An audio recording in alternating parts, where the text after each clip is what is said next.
in this section, now that we got the wheel off, we're going to take it over here and put it on a little work area.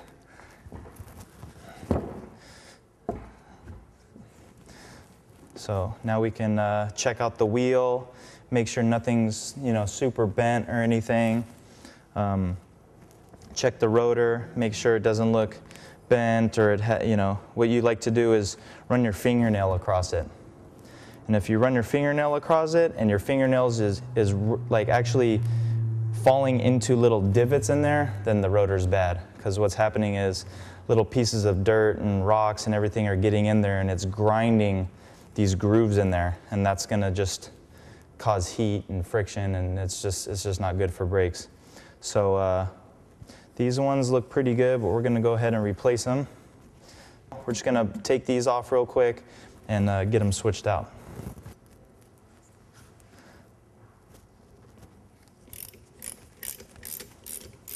Now you got to be really careful, because when you work with the front brakes, when you work with rotors on any motorcycles, I've come to see that the bolts right here are really temperamental. You don't want to torque them real hard or anything, because they do tend to strip out really easy. So you just want to kind of get in there and wiggle it loose just like that.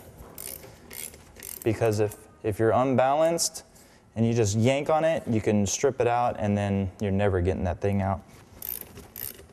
So I like to just go around and get them all loose, just so I know I'm not going to have any problems with any of them.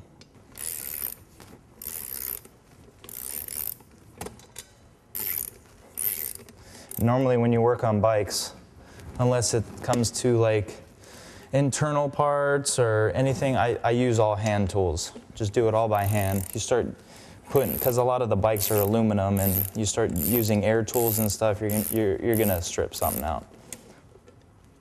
So just try to keep it to just hand tools, unless you really know what you're doing.